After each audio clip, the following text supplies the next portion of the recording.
últimos temas que veremos son farmacología renal, que incluye las drogas diuréticas y antidiuréticas. ¿Y por qué los antidiuréticos? Porque dentro de ellos se encuentra la oxitocina, que es una hormona muy importante que vamos a estudiar.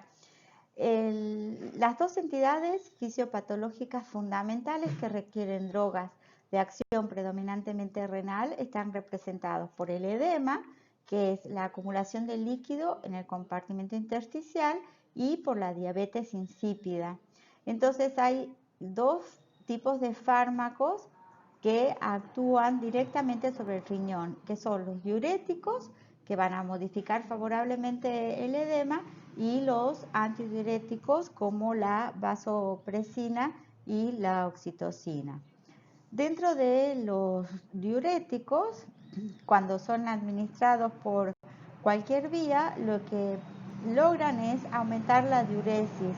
Por lo tanto, el volumen plasmático disminuye, aumenta la concentración de las proteínas del plasma y su presión coloidosmótica, lo que origina el pasaje de líquidos desde el compartimento intersticial a la sangre, y con ello la desaparición del edema. Se elimina el sodio, que se denomina a este proceso natriuresis, también se elimina cloruro, que es cloruresis, y potasio, caluresis, con K. En la toxemia del embarazo se acepta que la retención hidrosalina desempeña un papel fundamental, por lo cual están indicados los diuréticos que eliminan el edema, pero solamente en su acción antihipertensiva. No, nada más que eso. Y se pueden utilizar las tiazidas, también los diuréticos potentes, que normalmente se aplican cuando la embarazada presenta insuficiencia cardíaca aguda. Y para ello se pueden utilizar 50 a 100 miligramos de hidroclorotiazida 2 veces al día, según necesidad, y en los casos graves de toxemia y edema del embarazo, como preeclampsia y preeclampsia, se obtienen resultados usando furosemida en ampollas de 2 mililitros con 200 miligramos de droga, que se pueden administrar cada 6 a 8 horas. Lo que hay que tener cuidado es que la eliminación de este líquido también implica eliminación del líquido amniótico, por lo que puede producirse un oligoamnios. ¿Cómo se clasifican los diuréticos? En 4 grupos. Los diuréticos muy potentes, que también se llaman de sigma elevada o diurético de asa, y entre ellos se encuentran la furosemida, el más conocido, y también la bumetanida. En el segundo grupo están los diuréticos de potencia moderada, que corresponden a las tiazidas, como hidroclorotiazida o clorotiazida, y los diuréticos afines. Hay un grupo que se llama diuréticos menores, y en este se encuentran las xantinas, como la mateína o la cafeína, y también el manitol. Y hay un grupo de diuréticos muy específicos que son economizadores de potasio, también llamados anticaluréticos. Y acá sus representantes son amilorida, triantereno y espironolactona. ¿Cuáles son las contraindicaciones de los diuréticos? Tienen que usarse con mucho cuidado cuando hay cirrosis hepática, y las tiazidas, sobre todo hidroclorotiazida, están absolutamente contraindicadas cuando hay glomerulonefritis aguda, insuficiencia renal e hipertensión maligna. Hay que tener cuidado cuando se asocian con otras drogas. Por ejemplo, si estos sean con carbonato de litio, que es un antimaníaco, puede aumentar la toxicidad. El litio es tóxico. Si se utilizan con antidigitálicos, pueden también provocar intoxicación. Cuando se asocian a antihipertensivos, se debe regular las dosis. Si se administran diuréticos con corticosteroides, que ya vimos, betametasona, dexametasona, se puede provocar una grave depresión de potasio. Y si se elimina el potasio, no funciona correctamente la bomba cardíaca. ¿Qué pasa si se asocia diuréticos con un antibiótico como cefalosporina? La cefalosporina es nefrotóxica y si asocio furosemida con cefalosporina puede favorecer la nefrotoxicidad. Respecto a los diuréticos menores, quería decirles que el representante es el manitol. Y el manitol es un azúcar, es un polialcohol que se prepara a partir de glucosa semisintéticamente. Es una solución que tiene 500 mililitros, como el sachet de la presentación del sachet de fisiológica o de dextrosa, y generalmente no se usa para el tratamiento del edema, aunque provoca una diuresis osmótica por excreción forzada de agua y su administración es por vía intravenosa. Como es una sustancia no tóxica y tampoco tiene acciones deleterias sobre el riñón, se lo usa en los casos de oliguria y de anuria, en la insuficiencia renal aguda, por ejemplo, en un postoperatorio de intervenciones mayores o en un shock o en una transfusión. ¿Y cómo se administra para estos casos?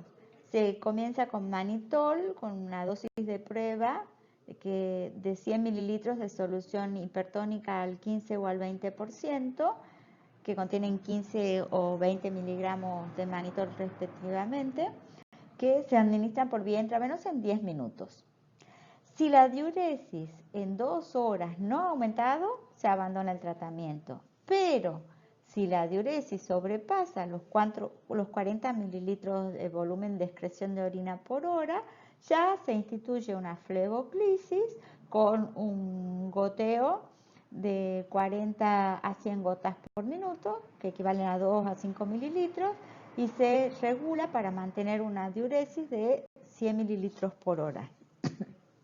Ahora, tengo que aclarar algo, o reiterar algo y hacer hincapié en esto, que durante el embarazo el uso de los diuréticos está desaconsejado, salvo que sea una patología asociada.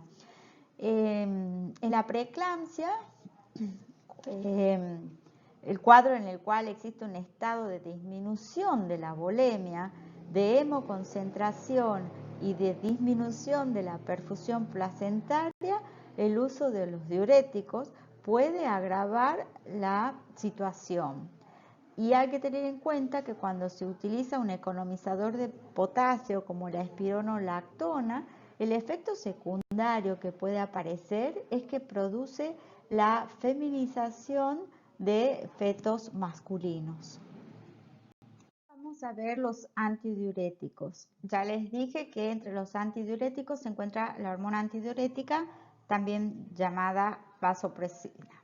Esta hormona del lóbulo anterior de hipófisis, la vasopresina, tiene además una acción presora cuando se utiliza a dosis elevadas. Está totalmente contraindicada en caso de insuficiencia coronaria y de epilepsia, y su uso más frecuente es en la diabetes insípida.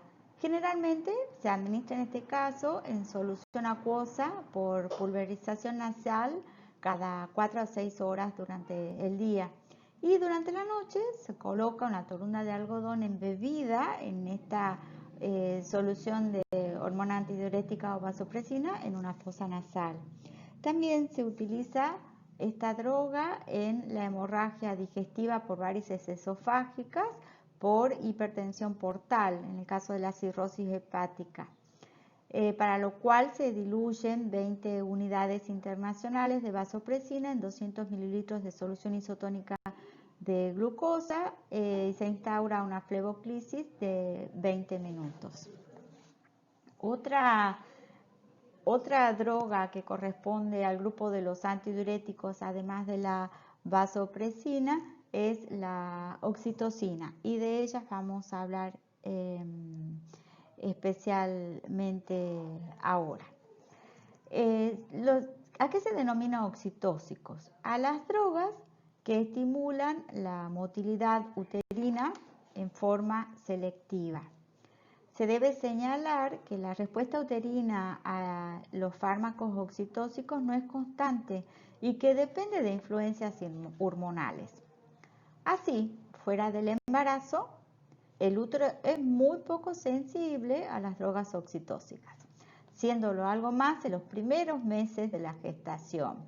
Luego aumenta su susceptibilidad desde el tercer mes en adelante y es máxima con el embarazo a término y en el parto, para disminuir luego.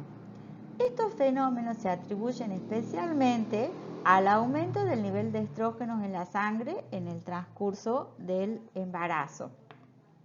Los movimientos del útero son de naturaleza miógena, o sea, muscular, y están poco influidos por los impulsos del sistema nervioso autónomo.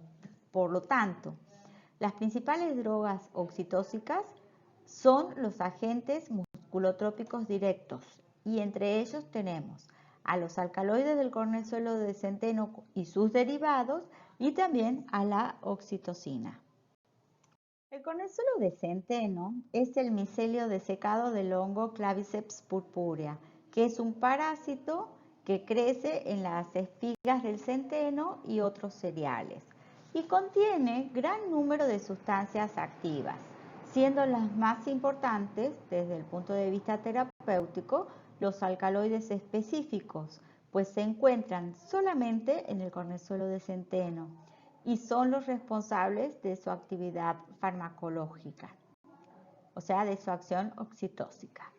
Los primeros alcaloides activos aislados del cornezuelo de centeno son insolubles en agua y se denominan ergotoxina, ergometrina o ergobacina.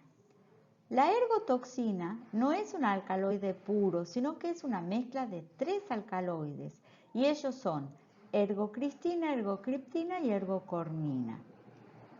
Estos alcaloides del cornezuelo de centeno se clasifican en 3 grupos: los naturales, los dihidrogenados y los semisintéticos. Veamos cada uno. Dentro de los alcaloides naturales tenemos alcaloides no peptídicos o alcaloides aminas, que son hidrosolubles, y acá comprenden el grupo de ergonovina, ergometrina y ergobacina. También dentro de los alcaloides naturales están los alcaloides polipeptídicos o alcaloides aminoácidos, que son insolubles en el agua y tienen 2 grupos, a su vez, los polipeptídicos. El grupo de la ergotamina, donde están la ergotamina y la ergocina, y el grupo de la ergotoxina, con sus alcaloides ergocristina, ergocriptina y ergocornina. El grupo de los alcaloides dihidrogenados tiene como representantes a la dihidroergotamina y a la dihidroergotoxina, mientras que los alcaloides sintéticos comprenden a las drogas como metilergonovina, metilergometrina o metilergobacina, que es la que es mucho más potente que la ergonovina. Nosotros vamos a verlos específicamente después a los de mayor uso, porque tienen 2 acciones fundamentales los alcaloides del centeno, del cornezuelo de centeno, que son estimular el músculo liso, pero también tienen una acción bloqueante adrenérgica alfa. ¿Cuál es la acción que tienen los alcaloides del centeno y cuándo están indicados? La principal acción de los alcaloides del centeno es sobre el útero. Los alcaloides del cornezuelo de centeno tienen una acción estimulante selectiva sobre la actividad motora del útero, es decir, que son oxitóxicos. Esta acción se observa especialmente en la gravidez a término y en el posparto y es prolongada por varias horas, y acá hay una diferencia con los oxitóxicos que tienen una acción más fugaz. A pequeñas dosis, los alcaloides del cornezuelo del centeno provocan contracciones uterinas de tipo normal normal, aunque con un aumento del tono y la frecuencia, que son seguidas de relajación. Pero con dosis mayores se produce una contracción sostenida, espasmódica, potente, que también se denomina tetanización. El aumento de las contracciones y del tono uterino pueden ser útiles en el caso de hemorragia posparto por la compresión de los vasos de la pared uterina. Pero durante el parto, como se reduce la llegada de sangre a la placenta y disminuye la presión sanguínea placentaria efectiva, se puede llegar hasta la asfixia del feto. Los alcaloides del grupo de la ergotamina son menos potentes que los del grupo de la ergotoxina. En cuanto al modo de acción, son oxitóxicos por acción directa sobre el miometrio, ya que actúan sobre un útero aislado, aún con el sistema nervioso central destruido. En el hombre, los alcaloides naturales polipeptídicos, como ergotamina y ergotoxina, producen elevación de la presión arterial y bradicardia, mientras que con la dihidroergotoxina se observan efectos hipotensores. La administración continuada de los alcaloides polipeptídicos a dosis elevadas es capaz de provocar gangrena y pueden producir fenómenos anginosos en personas afectadas de lesiones coronarias por la vasoconstricción que producen en las arterias coronarias. La ergotamina, la dihidroergotamina y la ergonovina, especialmente la ergotamina, alivian la cefalea en los casos de jaqueca, cuando la cefalea es de origen vascular solamente. Y se acepta que este efecto se debe a la disminución de la amplitud pulsátil de los vasos dilatados, como la arteria temporal y ramas de la carótida externa, por la acción vasoconstrictora de la droga. Los alcaloides polipeptídicos se absorben mal en el tracto gastrointestinal y cuando se administran por vía oral, su acción es inconstante. Mejora un poco cuando la administración es por vía rectal y sublingual, pero la vía intramuscular es la mejor en cuanto a la absorción, aunque existe un periodo latente de unos 15 minutos antes de que la acción se produzca.